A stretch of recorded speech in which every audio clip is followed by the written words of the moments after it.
Welcome to Rubber Duck Engineering. Tonight, we're going to build some trees in HTML. Hello. Go tree builder, go.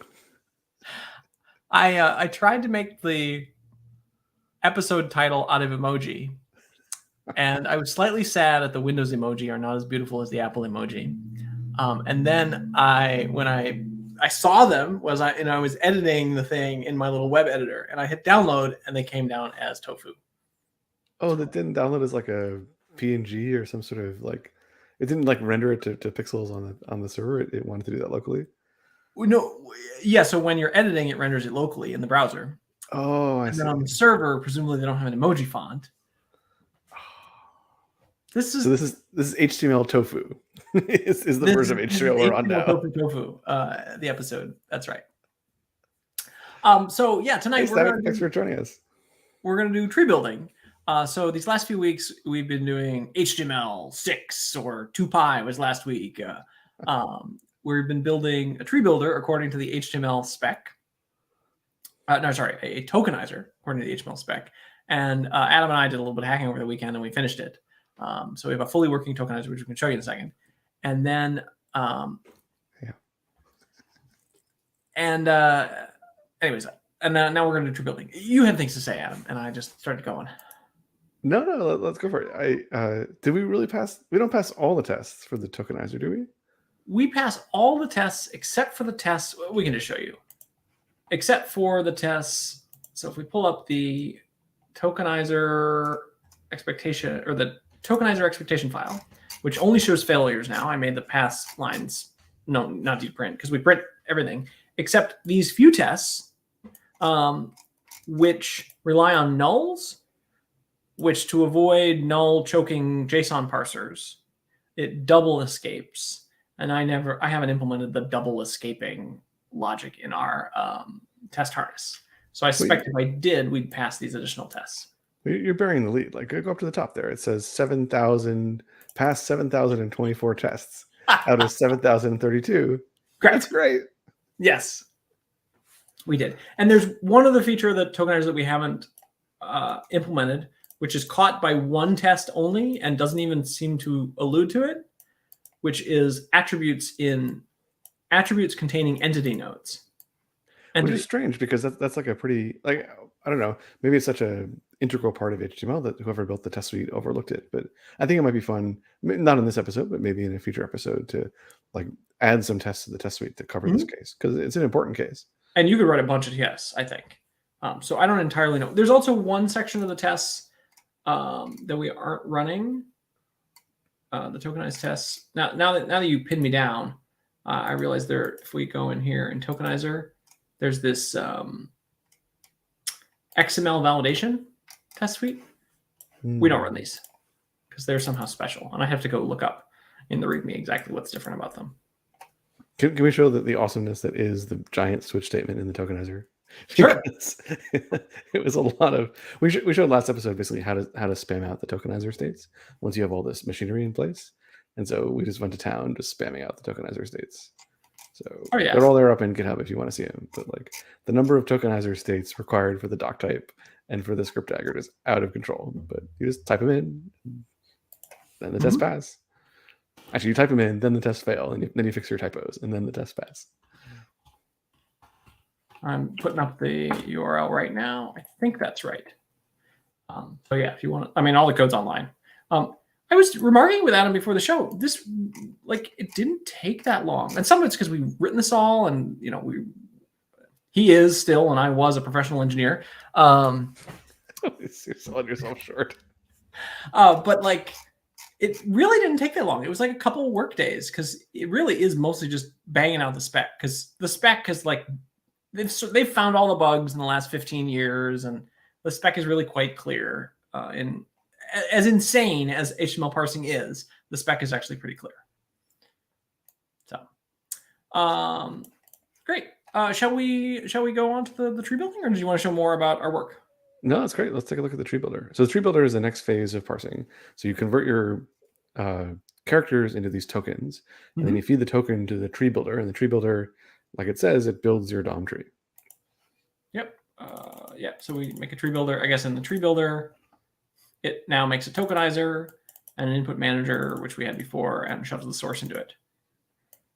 And exactly the tokenizer's job is to spit out tokens, to like split the source text up into like, this is an ampersand and this is a and maintain the state around that, and then the tree builder is supposed to build the DOM tree out of that. And if HTML were sane, the tree builder would be very simple, because all it really needs to do is say, oh, start tag, okay, make a DOM node, put all the other things in the children, okay, end tag, okay, pop up, right?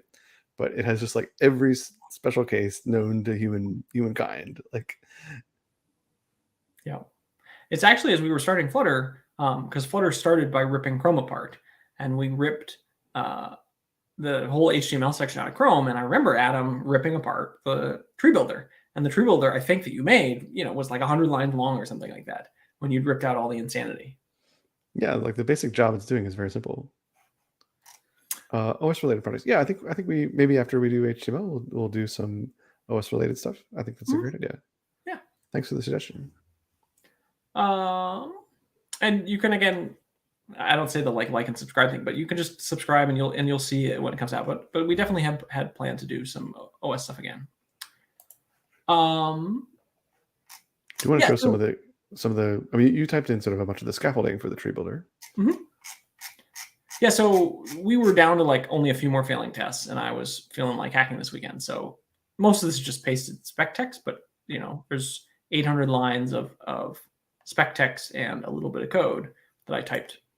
And it's basic scaffolding. I made the test suite run, because that's actually really important, is like getting the test suite running so you can actually make changes. The test suite is a little different. It's not JSON. It's its own like custom. So I had to go a few rounds to like parse this stuff correctly. And so then the tree builder here, it goes into a similar sort of loop. Let me find the big switch statement in this. Yep, it goes into this like process token. It takes in a token. You normally only go through this once, but this while true is to allow you to like jump back through it again if you need to reprocess the token in a different state, which is a somewhat common thing. And then given the state, this is like at the beginning of the HTML document, only certain things are allowed. Like we ignore, if you see certain types of tokens, it'll like insert an HTML for you and then go forward. So in the very initial state, you're like looking for a doc type, and then you go into the before HTML state where like we start ignoring doc types, for example. No more doc types once you're in HTML. Yeah, once you get one, you're done. And then before HTML, you have, it starts having, the tree builder is where all the craziness is about the giant state machine that is an HTML parser. So I was hoping this episode that we would do the craziest part of the tree builder, which is called, yes, the adoption agency. The adoption agency. There's a line in the spec where it says, and then call the adoption agency, where you basically have this element that you don't know where it goes, and so you sort of auction it off to all these different interested parties, and at some point someone will adopt it, and then that's where it goes. I find this algorithm completely mysterious, but it's really entertaining, and so I thought it would make a good content for the show. There's a whole bunch of this in the spec where nominally when you're building the tree, you just you take your root node, you get something resembling a start tag token out of the tokenizer, and you just make an element, and then your next one goes inside that, and then when you hit an end tag, you pop that off the stack and you start adding to the parent. There's a basic data structure called the stack of open elements, which as you add more start tags, you push onto the stack, and as you get end tags, you pop off the stack, right? Mm-hmm. But sometimes that's not where things go. They go in other locations. And there's a whole bunch of logic about that.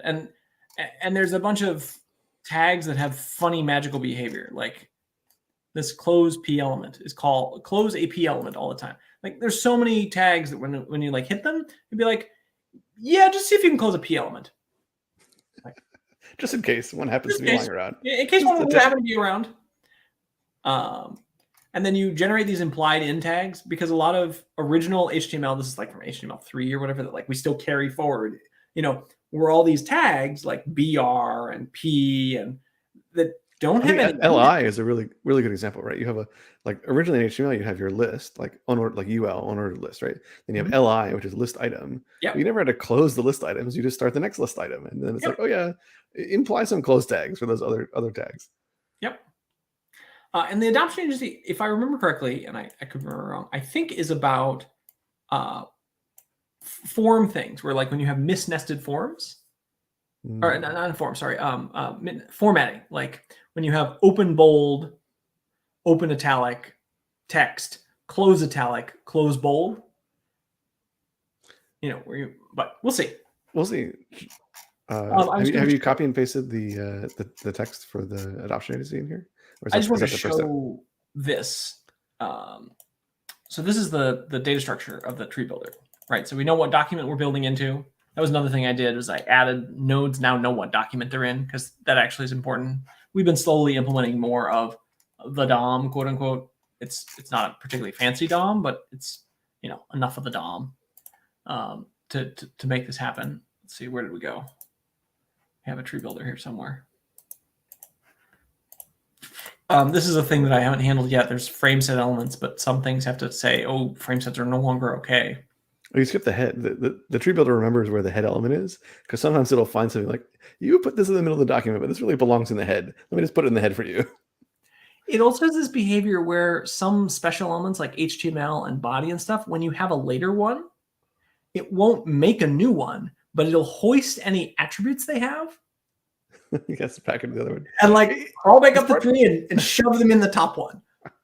It's part of this philosophy that you can just throw garbage at this thing and it will try to do something sensible, because it's based on the hypothesis that the person authoring this document has no clue what they're doing. They're on GeoCities. They view source somebody else's GeoCities they liked, and so they copied the body tag, which had a like funky background, and they shoved the body tag in the middle of their document, and they really want the funky background to show up on their GeoCities page.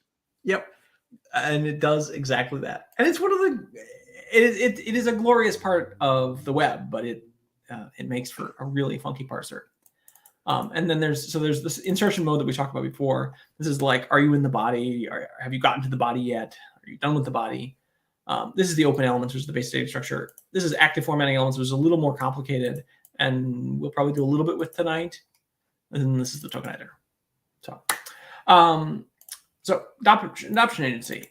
Adoption agency. Let me copy the 19 steps and 13 sub-steps of the 19 steps. All right. This is where you like rub your hands together, like, all right, we're gonna do it. The adoption agency. Void adoption. I don't know exactly what it should be called. We'll find out.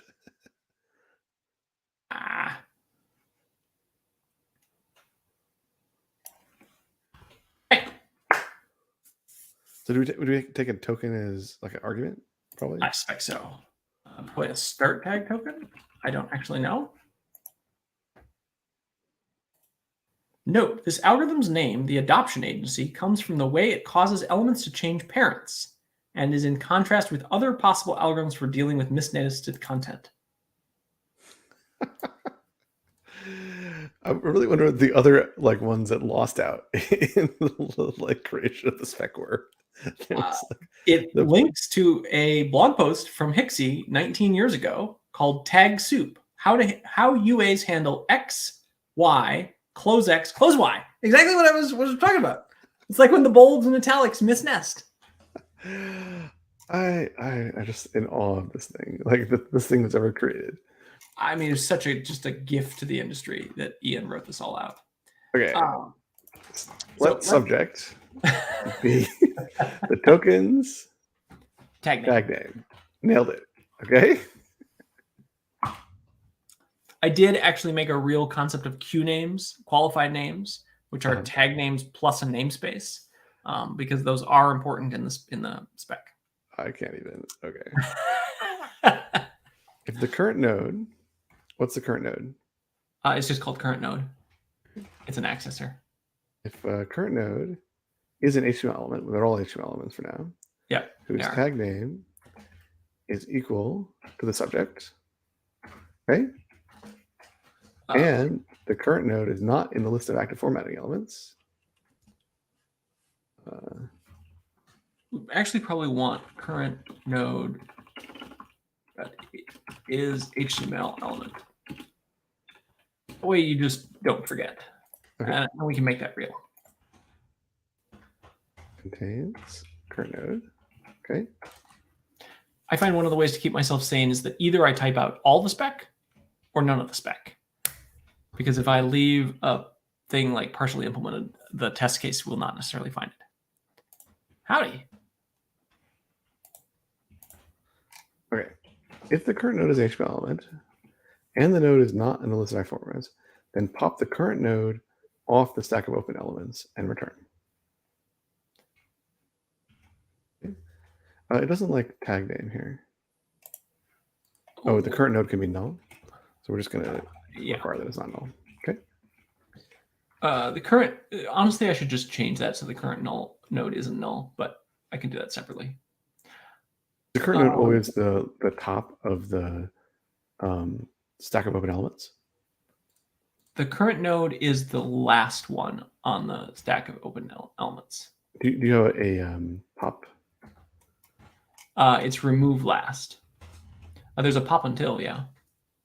We can also add a pop. What's it doing? We should just say open elements. Remove last. Okay. My autocomplete is failing me here.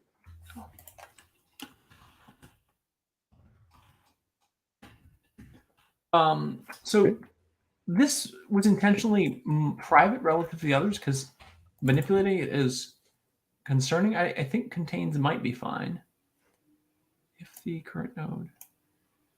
Yeah, sorry. This is the first time Adam is seeing the tree builder code that I splatted out on Saturday. Yeah. So there's some context in my head that probably needs to get dumped. If the current node is an element whose tag name is subject, not okay. Pop the current node off the stack. When it says not in the list, that means overall, ignoring markers. It doesn't say scope. Yep. Yep. I think so. Then pop the current node off. So there's this there's like these scopes when you're parsing for formatting elements. So like when you're inside a button, it's one of the magical ones. Like it makes some sense that like if you bold inside a button, the bold cannot bleed out of the button.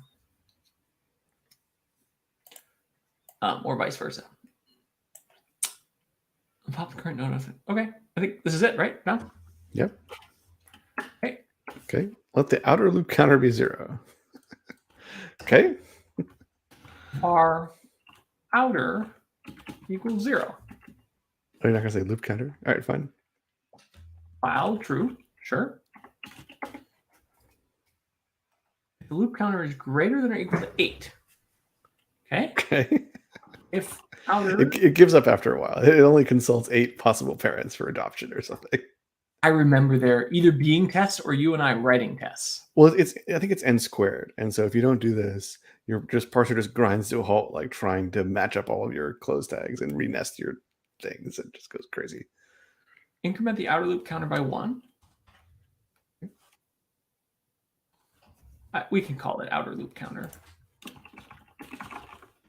No need to save. There's a great vowel shortage in the HTML parser. Okay. Let the formatting element. Okay. Okay. Final formatting element. I guess part of why this is interesting is that if you haven't written one of these, you have not experienced how banana pants, the thing that runs everything you interact with all day, every day, assuming that you live on the web like I think so many of us do, or you use Electron or any of these other things that use the web technology. But just how banana pants its innards are. Oh, that is a subject. That is between the end of the list and the last marker in the list. Okay. So do you have a bunch of machinery for dealing with the active formatting elements? Those were only recently added, and I have some very minimal machinery. But if you search for underbar active formatting element, you'll find it. All right, let me read it in the full common text. If the current node is an HTML element whose tag name is subject, did we do that? No, we're past that. We're let the formatting element be the last element that is between the end of the list and the last marker in the list. if any, or the start of the list otherwise. Okay. And has the tag name subject. I see. So you're walking backwards Mhm. from the end of the list until you either hit a marker or the beginning of the list. Okay, so like And you're finding things reversed. that have the name subject. So it's like shallowest element with name or something like that. Right. So like shallowest formatting element with name subject. Okay. So now we call get it right. subject? Oh, okay, fine. Sure. Yeah. Okay, so this is like that's a good check to write. We can implement that for sure. okay. If there's no such element, then return and instead act as if described in the any other end tag entry above. If formatting element equal null, then return. Oh. And, okay. This is in the any other end tag for the body element, I think. So type, let's just call it body any other end tag. Or in body any other end tag. And we can type this out. That looks straightforward. I think I may have even already typed it, just probably didn't put it in its own function. Again, you see us just like last element, writing a bunch of checks that we will cache. okay. We will make good. We will make good or we will fail. Okay. So we did this. If the formatting element is not in the stack of open elements, this is a parser. Okay. So if not open elements contains formatting elements, then this is a parser. Okay. And remove the element from the list and return. From the list of formatting elements? I wish that when I copied from HTML, which itself is a whole episode we could do, it would have included the numbers for the bulleted list so I could follow better where you are. So this is, you're doing if the formatting element is not on the stack of open elements? Yep. Okay. Then this is a parser. Remove the element from the list and return. Okay. Yep. Okay. From which list? I assume the list of formatting elements, because it's not in the list of open elements. So I don't know what other list it would be. Yeah, and I guess one's a stack and one's a list in the spec. If formatting element is on, if formatting element is in the stack of open elements, but the element is not in scope, so there isn't in scope. In scope, okay. Then this is a parse error. Okay. And in scope isn't complicated. It just walks looking for the latest marker tag. This is a parse error. Return. Okay. Mm-hmm. And then step 6, if the formatting element is not the current node, this is a parse error, but do not return. Okay, if the formatting element... I feel like all these parse errors were a dream. No, there's a validator that if you want to validate your HTML, you basically run this whole algorithm and just check that there are no parse errors. Okay. I mean, we never did anything with it in the WebKit parser. It's just like we're not doing anything with it here, but you could write a validator by filling in all these things. Yeah, I can see that. Okay. Number 7, let furthest block be the topmost node in the stack of open elements that is lower in the stack than the formatting element, and is an element in the special category. There may not be one. So this is going to be its own function, basically. Okay. It's going to be like find furthest block or something like that. Find. Do you want to scroll down a little bit in the code window so people can see sure. we're typing? That's right, because you can't scroll my screen. Find furthest block. And I think we named it something like that in the WebKit one too. Okay. So And you can just leave the comment. Yeah, we can leave the comment and we'll implement that soon.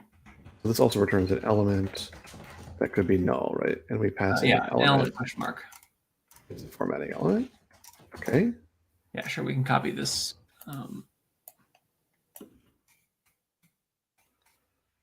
Oh, you're no. Oh, we're, yeah. Okay. If there's no furthest block, okay, if furthest block is null, then the UA, that's us. That's the user agent. Yep.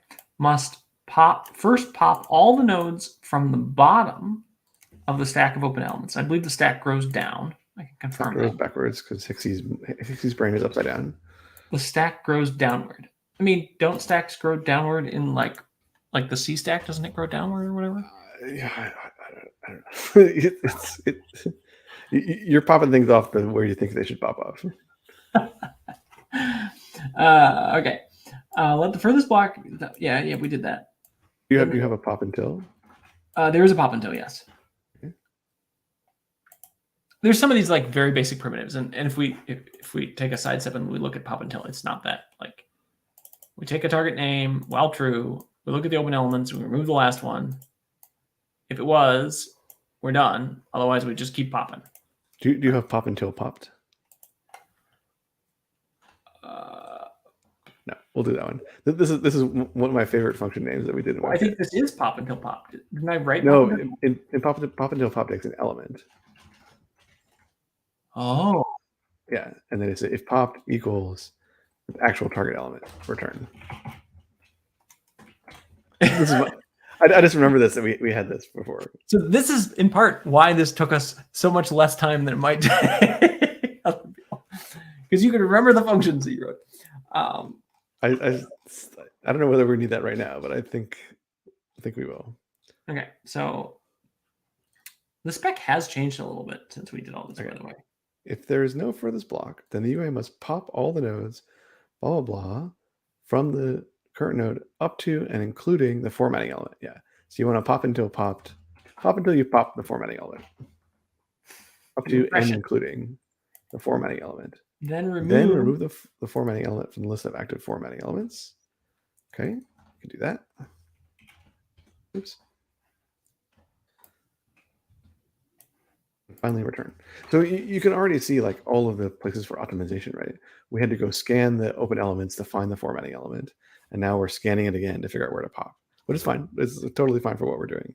But this is the kind of thing when you try to tune your parser, you're like, okay, how many times can we avoid scanning these lists? And like, but just like we've said before, like premature optimization, root of all evil, and all, like you don't know which things are going to be hot. And I actually think it will be interesting if we get to performance profiling. I suspect the performance profile for Dart running this will be different. Oh, absolutely. Because like the allocator is totally different, for one. So I think we did everything in this paragraph. Okay, let's see where we go. If there's so now let common ancestor. We're still inside the while true. Yeah. Yep. Let common ancestor be the element immediately above formatting element in the stack of open elements. Okay. So how are we going to figure that out? This is just sort of awkward to compute using these data structures. I mean, you can just write find common ancestor. It's straightforward to find common ancestor, and you pass a formatting element, and you just look for it. Like, okay, sure. Find. Let's write the check. Common ancestor. Okay, we'll pass in the formatting element. Okay. This will always succeed, I believe. It appears to. Let's give that a non-nullable element return type. Presumably, the thing you're doing can never be HTML, and HTML is always on the stack. Like the algorithm depends on that. That's why there's this before HTML and stuff state. Yeah. Oh, this is actually a big innovation of this version of the parser over other parsers, is because it keeps its own stack of open elements that cannot be mutated. Other parsers would use the actual DOM as a stack of open elements and crawl up And so if you were mutating the DOM while it was parsing, it would get so confused because it wouldn't know where you were in the document. But we also, I think, did a good job in the WebKit part of separating script execution, which we're not doing here, but separating script execution from the tree builder. which is another huge complication because document.write could then feed input data back into the middle of your parsing while you're Well, it allowed you to be much more careful about the recursion, about like getting yourself into a good state before you ever call in script execution, because that was just an unending source of bugs for browsers. Recursive script execution, manipulating the DOM in the early aughts. Okay, now we're getting to the true crazy. Find common ancestor, yeah. Let a bookmark, whatever that means, note the position of formatting element, which we already have, in the list of active elements relative to the elements on either side of it in the list. Okay, so we have to have some sort of bookmark data structure. Yes. I remember this being really tricky because it's going to go munge around the list of formatting elements. Let's leave this as a comment for now. Yeah. Yeah. Because we don't fully know what that means yet. Let node and last node be furthest block. Okay, furthest block.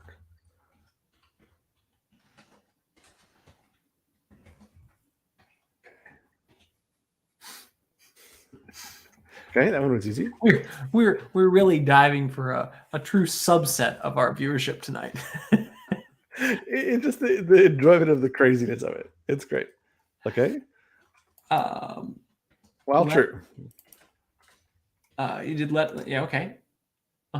While true. Okay, so now we're in a sub loop. We're in our a loop inside our loop here. Yep. Increment inner loop counted by 1. Yep. Let node be the element immediately above node in the stack of book elements. Okay, so we now, this common ancestor thing is really node, node right above or something like that. Okay. Do you want to rename it? What do you want to call it? Element immediately above. Open.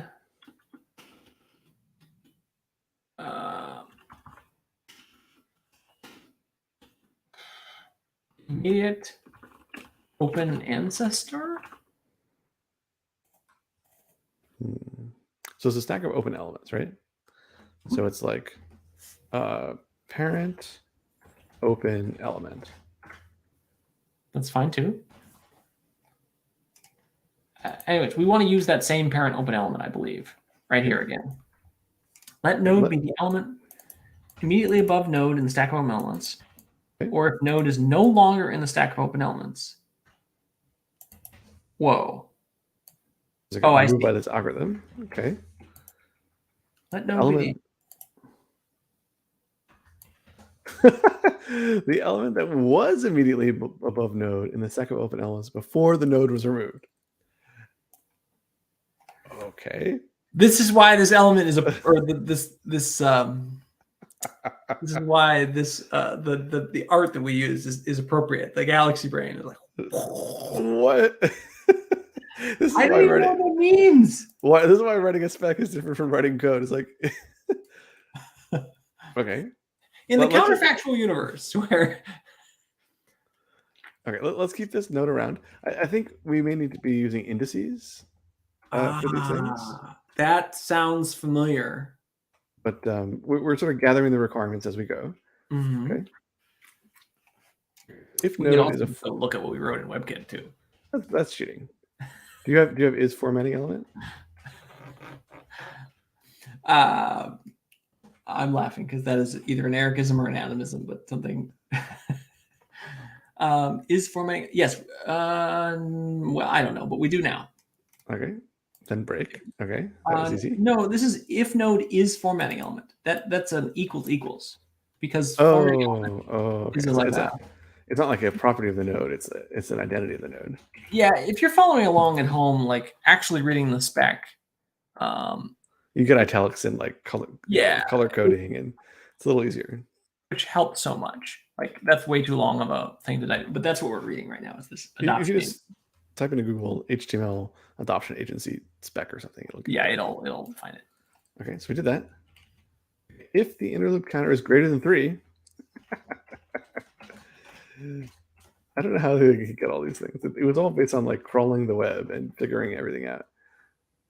Well, I think Ian, or Hixie as he goes by, spent a lot of time making test cases to like he only did this after he did ACID 3, right? He already understood. He had a mental model of how IE worked. Okay. Active formatting elements contains node. Okay. And the node is in the list of active. Then remove the node from the list of active formatting elements. Okay. So if you've gone too far, remove node. Okay. Okay. So I think we're gonna have to make a copy of the stack of open elements or something at the beginning of this. Maybe we'll keep going. We'll get there. Did I do this? If the inner loop counter is greater than 3, okay, and node is in the list of active formatting elements, yeah, that's what you just wrote. Okay, then remove node from the list of active formatting. Okay, that sounds good. Okay. If node is not in the list of active formatting elements, then remove node from stack of open elements and continue. What does continue mean? Go to the next iteration of the loop, I believe. The inner loop. I was checking because it's linked in the spec as though maybe it like means something oddball. And remove. If it's not in the list of active formatting elements, then remove the node from the stack of open elements. Mm-hmm. Okay. And continue. So we closed it. All right. Okay. I think the adoption agency is only run on end tags. Oh, okay. It's an end tag thing. That'll be an easy fix up when we get there. We've got almost all the sentences typed in. Mm-hmm. Create an element for the token for which the element node was created. Okay. What? Create an element. So it never wants to read back from the DOM because the whole thing is possible to implement on a separate thread for the DOM. So sure. It can't say like clone the current element. It has to say refer back to the token that was involved. But did we create node, or is like which the element node? Yeah, we must have created it because it was on the stack of open elements, which are all things created by the parser. I see. So it's thinking that you presumably keep the stack of open elements. Well, I mean, of course we created it during this parse. I just mean like in the adoption agency. No, it could have been created, put on the stack of open elements long ago. Yeah. So we would have to save off the token to actually implement it this way. But yeah, just clone the node. I suspect that the stack of open elements may need to remember the token for every single thing. No, which would be reasonable. Okay. Replace the, okay. I'm just going to move this text up here to where it goes. All right, do that. Replace the entry for the node in the list of active formatting elements with an entry for the new element, and replace the entry for the node in the stack of open elements with an entry for the new element, and let node be the new element. Okay, so we're slotting in a new, we're like duplicating. Okay, so do you have some node? And we're slotting in a new one. This is, and this is why it's the open B, open italic, close B, close italic, right? Because you got to duplicate one of those nodes in order to make everybody line up correctly. Right. So I'm unsure how to do this. So I'm going to say like create element for node. Create element. Well, there's a create HTML element thing, which is a specific create HTML element. Yeah, or there's a create element for token. Open element. For token. Yeah, because that's its own algorithm. Create element for token. This is like something I had to implement. Okay, so we'll create you just have to make a element synthetic for token. node. I think Move. I think all you have to do is this actually. You just do var new node is equal to this, and you do start. You could do like synthetic token for node, which is slightly wrong. Mm-hmm. You could also just do token for node, right? Like, right. And then put the wrongness in that one spot. We need this common ancestor. What's the common ancestor? With common ancestor as the intent as the parent. Oh, I think there's a way to like override the parent. In one of these, I had to add an override parent thing, but like parent equals. Yeah, it's something like that. Let me see if I think we just keep writing checks, and yeah, it's fine. We can keep writing checks, but some of these I have had to implement. It's comment. Comment have an explicit parent argument. Okay, explicit parent. Okay, great. Okay. Replace the entry for the node in the list of active formatting elements. So does list have a replace function? I don't know. So here, I think we need to get the index, basically. Instead of these contain queries, we should have like final formatting index in active formatting elements. It's just like index of node. We can also use an extension method and like write or replace. If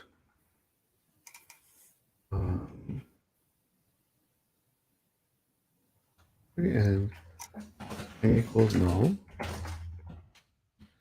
remove index. Oh, is there no remove index? I think it's maybe remove at. Remove at. Okay. Remove at. Okay. If index is null, and do all that. Okay. Did all this. Okay. Then we want to say formatting elements. Create a token. We did that. Okay. Replace the node in the list of active formatting elements. Index and formatting elements with the newly created node. Okay. And replace the entry from the node in the stack of open elements. So we did the same thing, right? Because we found this thing. We don't quite know where it is, but we can find this. So we can say we could shove these indices into a node bookmark or something like that, right? Yeah. We can make a little class to contain them. Elements. Index of node. We can say open elements. At the index in the open elements now equals this new node. Mm-hmm. Okay. With entry for the new element, and let node be the new element. New node. Mm-hmm. Okay. And then if last node must be a name. Yeah, we made that before. Is for this block. For this block. Then move the aforementioned bookmark to be immediately after the new node. So I can't tell in this text when we've broken out of the inner loop. Have we broken out of? Okay. Then move the bookmark. We don't know what to do with this bookmark yet. You know, there's a bookmark concept that we're supposed to do something with. So I remember we did this in the original. We kept the numbers here. So this was like 7, right? I think for our sanity. Yeah, don't do this everywhere in the parser, but for the adoption agency, it's sufficiently complicated. You just want to really keep track of what you're doing. Well, I have so little intuition. Yeah, I have so little intuition for what this is doing that someday when you have a bug on this line, you're going to want to say where in the spec was this exactly? Anyways, I keep typing. I'm Okay. Append last node to node. Okay. Node dot append child last node. Okay. Set last node to node. Okay. Last node equals node. Okay.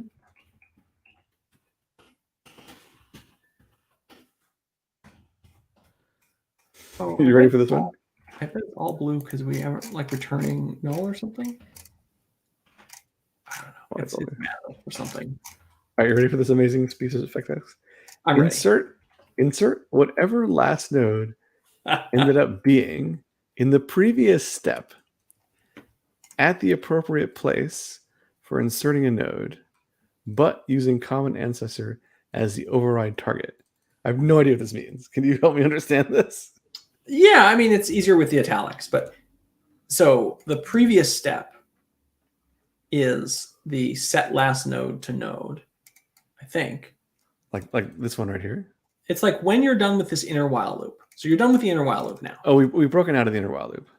And when you break out, whatever the heck last node ended up being. So like last node is actually set before the, which it is. So it's just like take last node. Okay. Right. So they're writing it a little complicated because they're in spec language, right? But so last node in the previous step at the appropriate place for inserting a node. So appropriate place for inserting a node is defined. Optionally using a particularly override target. Yeah. There was an override target. Was there like a function like insert at appropriate place? I think HTML element. Let me finish reading what appropriate place for inserting a node. The appropriate place for inserting a node, optionally using the position of the override in the element returned by running the following steps. If there was an override target, let that target be the override target. Otherwise, let the target be the current node. Fine. Determine the adjusted insertion location using the following steps. If the adjusted is inside a template, return the adjusted insertion location. I'm just going to call insert at the appropriate location. Yeah, you can write that, and we may not cache that check-in with that exact function, but yeah, that's fine. Override target equals common ancestor. Okay.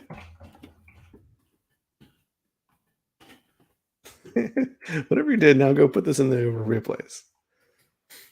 Create an element for the token, which we have a thing for that. Right, this thing, that's done. That's done.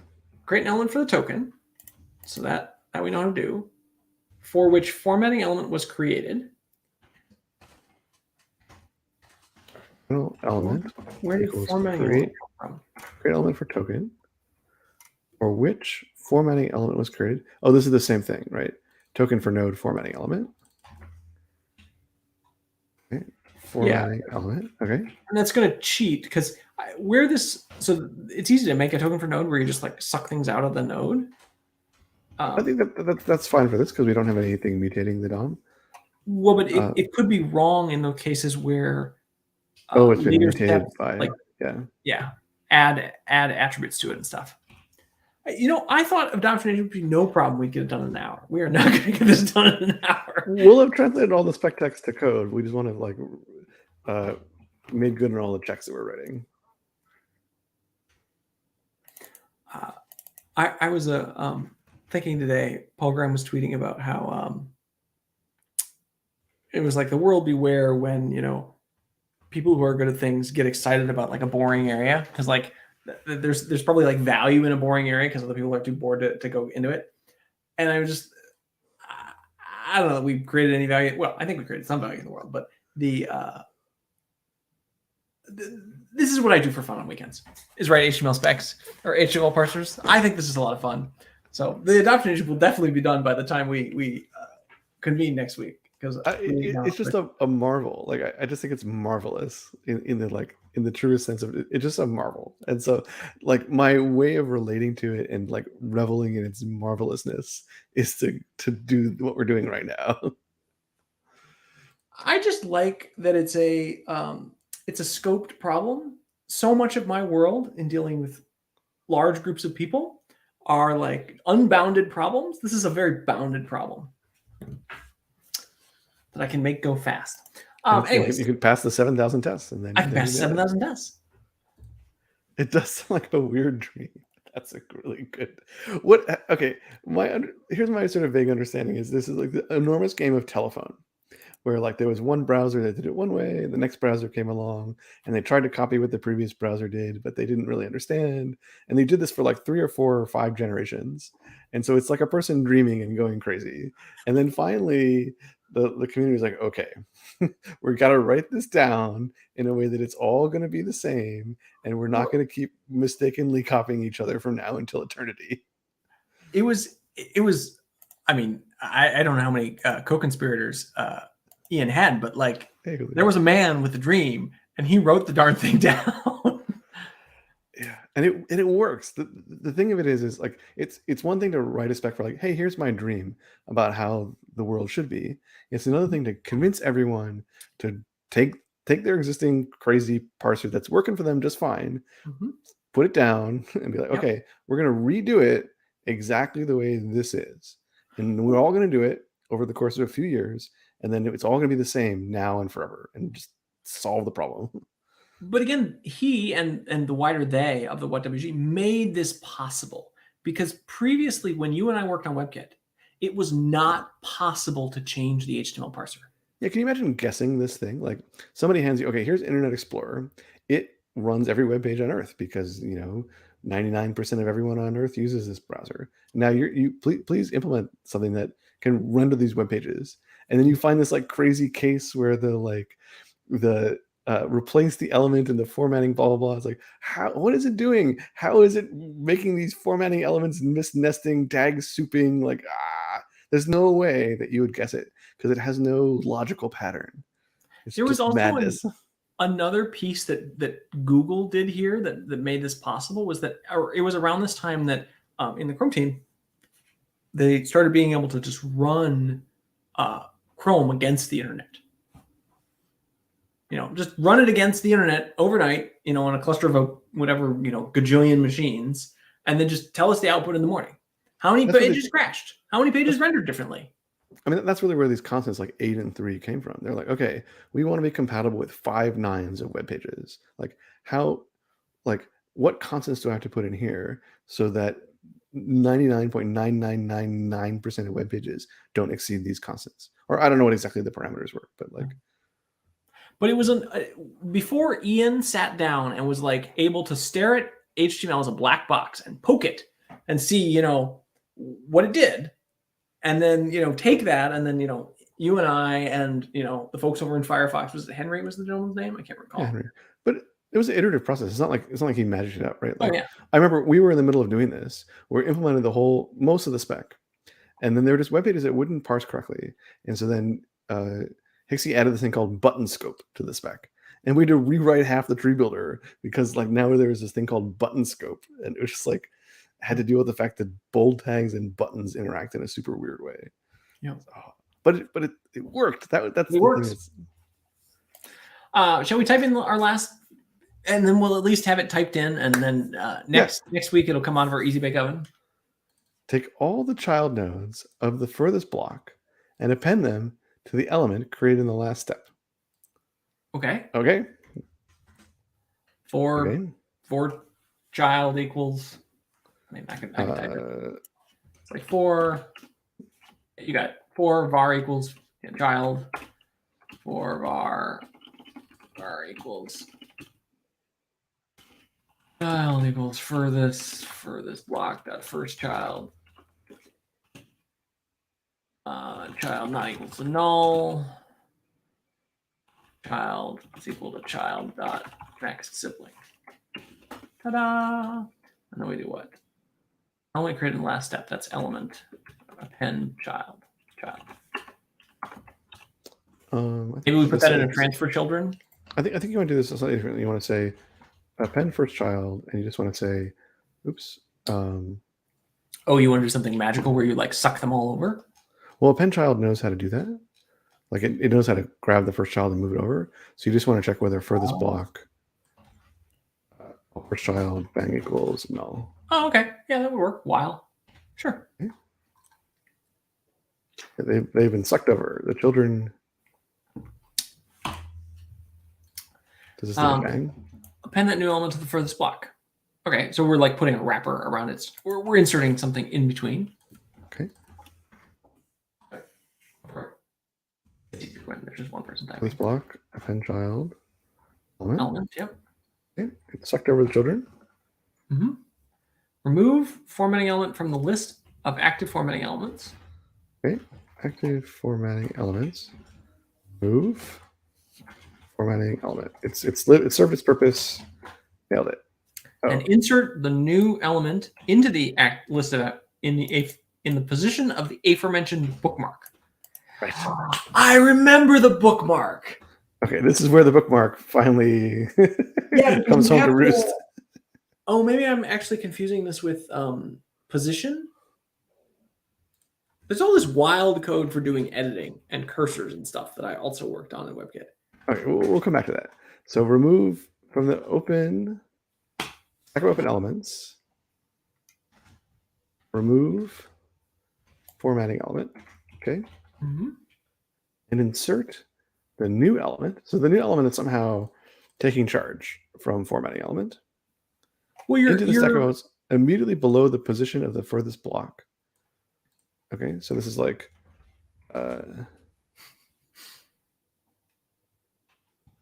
final index of furthest block, open elements, index of furthest block, okay, and then insert. I don't know how many of these comments we answered. That's similar to Crater by the Rust team. I don't remember what we were talking about then. And William, it looks like, is following along at home. I'm being like, this doesn't make any sense. You're right. It doesn't make any sense. Immediately below this further index of furthest block +1, maybe. Okay. Does this look right? Yeah. I mean, this is going to take a while. Yeah. I'm kind of impressed that we got this far, but yeah, I did not realize how much this was going to be. This is going to be sitting with this for a few hours. Okay, but like I think we communicated the bow of this thing. Like that's what I was hoping to get across in this episode. Like I've implemented this thing now twice, and I've debugged it several times. We're going to debug it a few more times. I still don't have any intuition for what it's trying to do. I understand that like it's about somehow you have misnested formatting tags and it's trying to do things, but how it does it, I just don't. It doesn't fit in my brain. I don't understand. But the beautiful thing is understanding is not necessary. I remember you engaged in a similar exercise to what Ian had to have done here, in terms of I don't remember whether this was grad school or whatever for you, in terms of like just poking at IE to understand what it was doing for some security policy or something like that. Mm-hmm. Yeah, and like many of these things, they're just complicated, right? And they're just too complicated for the human brain to understand. And so all these techniques are all about like how do we solve a problem that we are not smart enough to understand, because human intelligence just has a limit. And so how do you get beyond that limit? And it's all about systematizing things, right? Here's the test suite, here's the spec, here's like let's define all of our terms, let's do all this stuff, and just being very careful and step by step about it. And then you get to the end, and then you, like for the tokenizer, you pass 7,000 tests and it's right. And eventually you'll get to the point where you pass all of the tree building tests and you'll have it right. Mm-hmm. And like somehow together in this endeavor, you get there and you get all the browsers parsing HTML the same way. And it's amazing. The parser that Ian was replicating was not a parser that was ever written by a single human or ever fit inside a single human's brain. And so that's actually one of the really interesting things here, is that somehow it traversed through a single human or nearly single human's brain and came out. It wasn't just Ian, obviously. All of us who implemented it, provided a lot of validation, but that it came out in a system that others could then replicate and understand. You couldn't just take the IE code that you could never see anyways and replicate it. Yeah, the thing I find super inspiring about it is out comes a Serenity browser, right? Like Kling is able to, in his new operating system, Yeah. create a new browser, and he can parse web pages, and he didn't have to go through this like multi-year slog of like finding yet another web page that can't parse, right? Yep. At least he gets that part nailed, and that to me it's a beautiful thing. Yeah, it was not possible in the early aughts. Anyways, this was fun as always. As I said, this will come out of the Easy Bake Oven sometime this week. We'll have a working adoption agency, because I'm sure I'll enjoy hacking on this weekend. But it was fun to see all of you. I hope you came to understand the further insanity of HTML, and we'll see you all next week. Yeah, see you next week.